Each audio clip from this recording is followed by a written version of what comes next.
Sad day. Sad days with Jurgen Klopp on his way out. Kills me. Melo's on his way out apparently too. What happened, bud? If you disagreed with me, you could just say something. You don't have to walk away. Speak your mind, bud. All right. No dog. Klopp leaving soon. What's going on, everybody? Welcome back. Today we're going to talk about some of the incomings in the MLS roster builds.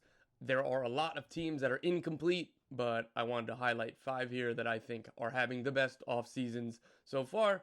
Quick housekeeping, shout out to my guy Jeff Reuter for this jersey right there. I don't know what it is, and I haven't asked him any follow-up questions because all I said is I love this, and it gave me sustenance in a time where I'm on my phone all goddamn day, taking 100 calls and 1,000 messages here in the offseason and reporting. So when I unboxed or unpacked that jersey, I just texted Jeff a couple hearts and said, I have energy now. Unlike that Jurgen Klopp meme, I'm running out of energy. That gave me energy. So thank you, Jeff. All right, the honorable mention sections and the qualifiers, it's going to be a little bit longer than it should. Really, I know that MLS teams can take their time. There is plenty of time with the window left, but it feels like there are a ton of teams that are very incomplete right now. And one of them even creeped into the top 5 because that's just the nature of this, that I was going to reward a team that's on their way rather than, because I don't think that there's 5 really good off seasons that are done or just about done. So I'm going to start with teams that I think could crack the list in the near future. Most to all of these are about one more signing or a DP, or, a couple of them have a lot more to do. LA Galaxy, they're signing Gabriel Peck. If they bring in another high-level DP, they absolutely crack this top 5. Orlando City, I like what they did with Nico Ladero. I like the things that they've done around the edges. Duncan McGuire is still kind of up in the air, and then whether, obviously they would need to bring in a big center forward behind him if they do sell Duncan McGuire. Orlando's another team to watch here. New England Revolution, they're working on a deal for Albert Elise. That'd be an absolute home run if they're able to get it done. Dallas are trying to sign Peter Musa from Benfica. That'd be awesome too. A lot of European teams want him. He's open to the move. He wants to move. But TBD on that one. Charlotte FC and New York City FC, they both have a ton of work to do, but they're being linked with good players and spending money. So again, TBD on them. We can see where they jump in. And Real Salt Lake, I think that they have a really good foundation. They need to add at least 2 more attacking pieces, really, but, we'll check back in with them as we get closer to the season. All right, our only actual honorable mention, the New York Red Bulls. I kind of went back and forth a little bit here because I really love the Emil Forsberg signing. I like him both in the micro, in that I think he's a really good player. He's going to fit very well and do very well in this league. And the macro is that the Red Bulls, I believe 2 years ago, had exactly one singular player over the age of 25 or 26 start a game.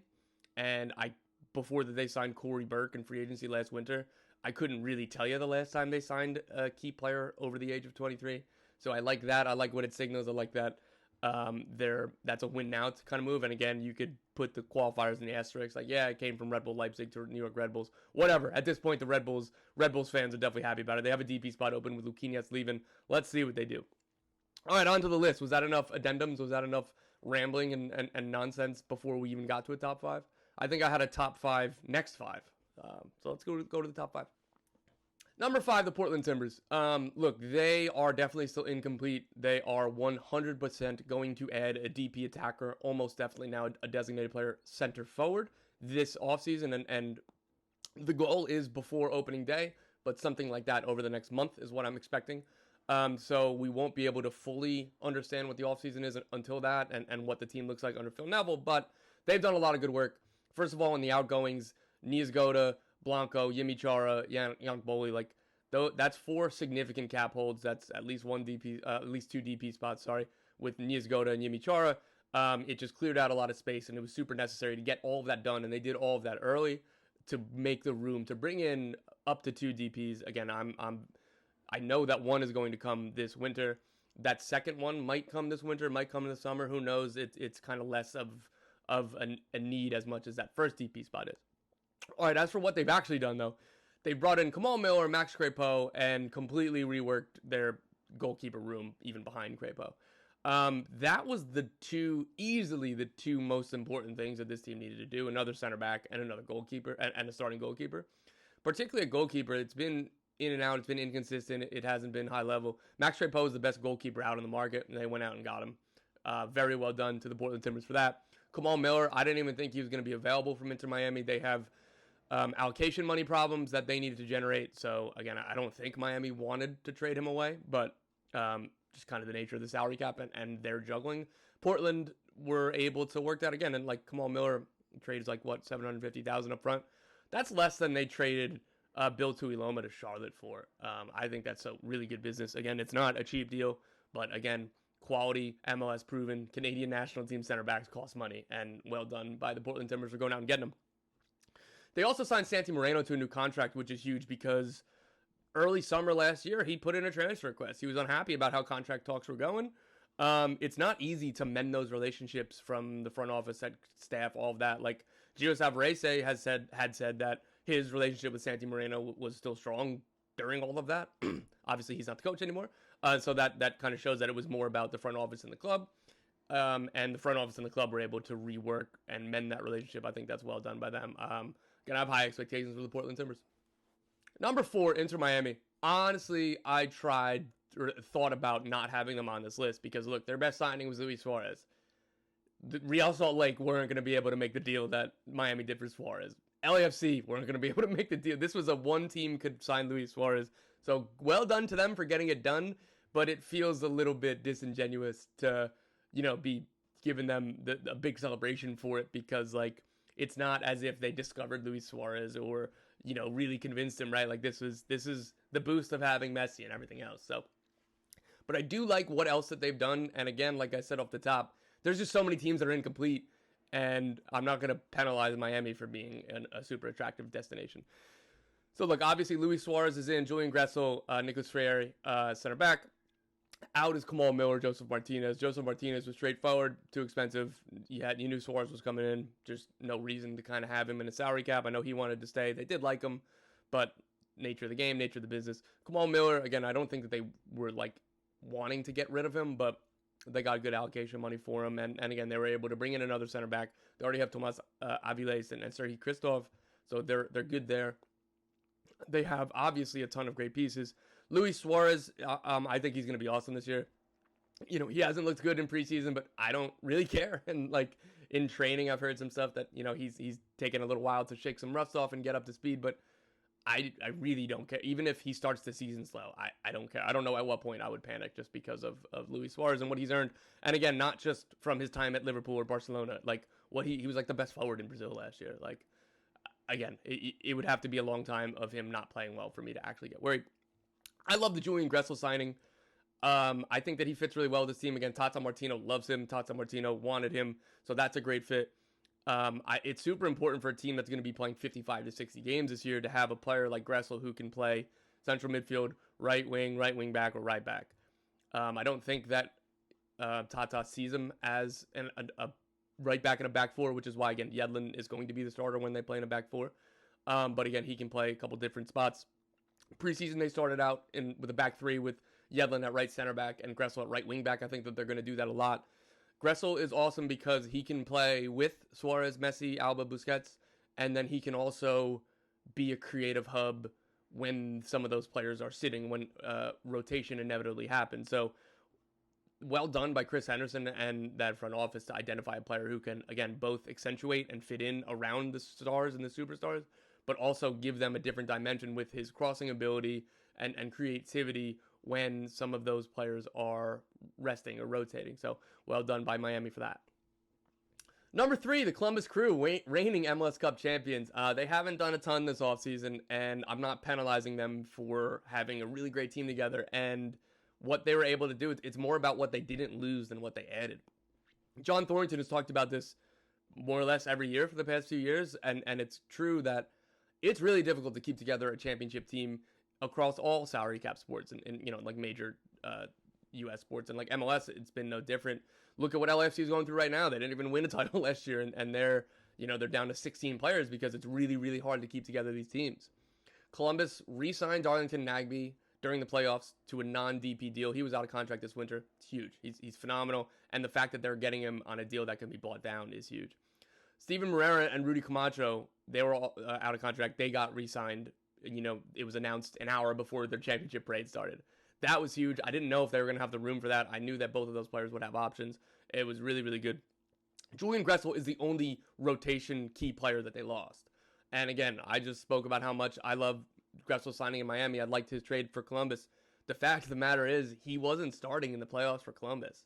So Columbus aren't losing a single starter. They're losing a key. Again, like, I think that Gressel could have been a starter. I think that he was very, very important to that run to the title because of what he did off the bench and everything else. But, like, again, you can't keep everybody, and it didn't make sense for any of them, whether it was Columbus. You can't pay Gressel, $1 million or whatever it ends up being to not be the starter, and Gressel isn't going to sign that deal when he knows he can go to Miami or somewhere else where he would be the starter. So it makes no sense there. Everybody else is coming back. They can still add a young DP or a DP. They can add U22 initiative players depending on how the front office wants to play it. They've already added Marino Heinz-Strosa. He's a wide player. I don't know if they see him more exclusively as like one of those three attackers, like the Alex Matan role, or maybe the Yaw Yeboah left wing back role. We'll see. I trust Wilfred Nancy, obviously. Like that's another boost for them. Derek Jones, it's been like the MLS sicko or the MLS hipster like favorite signings of the offseason just because he's got a ton of talent, and going to Wilfred Nancy in the system, I think he's going to excel, whether he's a central midfielder, which I believe that's where they primarily see him as. But for me, I'm very excited to see him playing as, an outside center back in this system. I don't know, just Columbus have a phenomenal team, and they kept just about everybody together, and that's really, really hard to do when you win a title. Number 2, Atlanta United. I love what they've done over the last 3 windows, honestly. But just keeping it with this winter, they've added Bartosz Slisz, Stian Gregerson, Josh Cohen, Dax McCarty, Derek Williams. Those first 3 names I'm expecting to be starters. The first 2, 1,000% are starters. And I do think Josh Cohen is going to win the job ahead of Brad Guzan in goal. But look, with Bartosz Slisz, $3.5 million in prime Poland international defensive midfielder. This was their biggest need, depending on what happened with Miles Robinson, who obviously left, and Gregerson came in. But having a defensive midfielder to pair with Tristan Muyumba is going to make this team even better.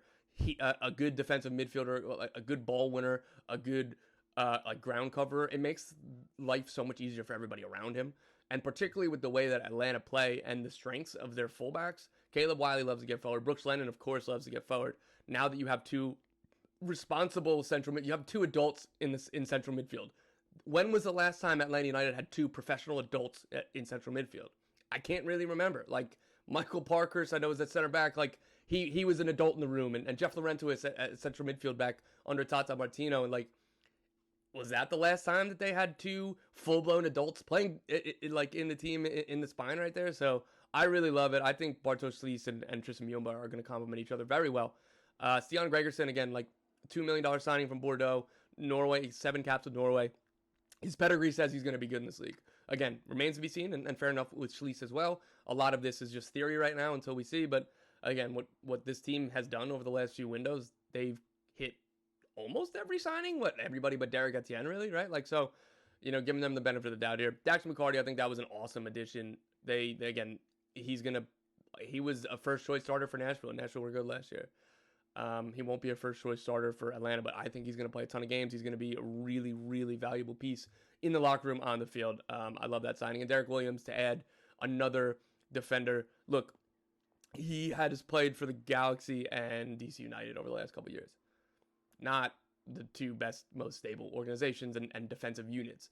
I'm curious and excited to see him in Atlanta in a different team, because I think he's talented. I think he's a good player, and I think that they got him on a good deal. So well done there. I think 13 players came out this offseason. 2 loans of Santi Sosa and Franco Ibarra. That was necessary. Then there's the Mateus Rossetto. I don't know why they triggered his option last year, but again, what didn't work out, didn't fit, too expensive, all of that. Miles Robinson is the only, like, if they could have kept him, they would have, right? Like, all of the other departures were more so deadwood that they needed to get rid of. Look, this is a near perfect offseason. This is a near perfect last, again, 2-3 windows for them, honestly. The only thing that's left is being ready to pull the trigger on a Thiago Almada replacement, which I'm sure that they have a short list ready to go whenever a bid comes in for Thiago Almada. But it's going to be, like, that is going to be the most important signing. Again, while I say all the nice things about Slisz and Gregerson and Cohen and everything else, like, if they miss on the Thiago Almada replacement, then they might be in trouble. But again, I think for the first time in a long time, the foundation is there, and they look really, really strong, and I really like this roster. Number one, if you paid attention to my tweets, and I know that there's too many of them, and I'm sorry, but if you've paid attention to the tweets, I think that you knew where this one was heading. Colorado Rapids, the early offseason winners, raised the banner, raised the trophy. They've done phenomenal work this offseason. Look, they brought in Georgi Mihailovic, Sam Vine, Zach Steffen, Omir Fernandez, Jasper Laffelson, and they are about to bring in a new defensive midfielder. So right there, that's minimum 4 new starters, if not 5. I think 5 is a safe number. They got rid of Jack Price, Diego Rubio, Andrew Gutman, Danny Wilson, Max, and William Yarbrough, among some others. Like, this was a total rebuild. Brought in Chris Armas as a head coach. They're going back to playing a transition-based style. I think it all fits. I think top down now it makes a lot more sense. Just talking to sources around this team last year, they knew they were in trouble when they were trying to overpossess and play a little bit too cute, and they got away from, like, air quote, the Rapids way. And I kept on being told in conversations, like, you know, this is unacceptable. We're going to change all this. And I'm like, yeah, well, like, there's some good players. There's some players here. Like, who knows? Like, it's going to be difficult decisions. What they'll bring in. They went out, club record signing for Mihailovic. They went out and got Vines back. Steffen comes in. Omir, one of the better free agents on the market. And then just, it was a lot more than I expected. And they did it all really early, which is another great part of this offseason, is that everybody but the new defensive midfielder was here for pretty much day one of preseason, which is underrated in that not just them adapting to the new team, but new head coach, new system-ish, right? Like, just gives them more and more time to meld and hit the ground running, hopefully. So, yeah, I really love what the Colorado Rapids did. Out of their control, they have another bonus that the West is just softer than the East. So it's pretty wide open. You look at the Western Conference, like, I think Seattle are currently the favorites. LAFC, you got to give them that respect as well. After that, it's pretty wide open, man. So if you get off to a hot start, why not, right? Like, so the fact that everybody was in place and ready to go, they have a clear identity, clear structure, everything else. Like, I really like what the Colorado Rapids did. So we'll see kind of how that goes. And again, like, the pushback is fair. Their attacking DPs are currently Rafael Navarro and Kevin Cabral. Like, I don't, outside of Mihailovic, obviously, I don't have a good counter argument for that, other than I'm still irrationally on Kevin Cabral Island. I think Navarro, like, he didn't show a ton last year, but he didn't have a ton of service. It wasn't a great situation when he came in on loan at the end of the summer. So we'll kind of see what that looks like. And they have a purchase option for him. If it doesn't work out, they need to get a new center forward in ASAP immediately. So we'll see. But, like, so there is potential issues. This could go up in flames. I could look like even more of an idiot than I usually do in a couple months if they get off to a slow start. But again, I really, really like what they did. I think with Mihailovic, Vines, Fernandez, like Steffen, again, probably to a lesser extent because of some of the knee issues, like, but still, like, these are all MLS proven guys in their prime. So the floor should be pretty high for this team. And look, like, I think that this is going to look a whole lot more like the 2021 team than it's going to the 2023 team that finished bottom of the West. All right, that'll do it today. I like being able to kind of dive into these roster builds. I'm going to obviously do more of that when we get closer to the season starting again. February 21st is the first MLS game. I'll have a lot of preview stuff and some young players, all that stuff that, you know, you'd expect for MLS preview content coming up. Probably dive into some more national team stuff, transfer stuff, obviously with the transfer window closing next week in Europe. Some retrospectives, some look aheads, all that. Just throw some content at you, see what you like. Figure out where to put this lovely jersey that Jeff gave me. Maybe I'll just keep on putting it out like that. I don't know if that would be great for the decor on the wall, but hey, who knows? We'll see, right? Like, so, yeah. Thanks for coming by. Cheers. Shed a tear from me for Jurgen Klopp. Very sad. Up the Reds.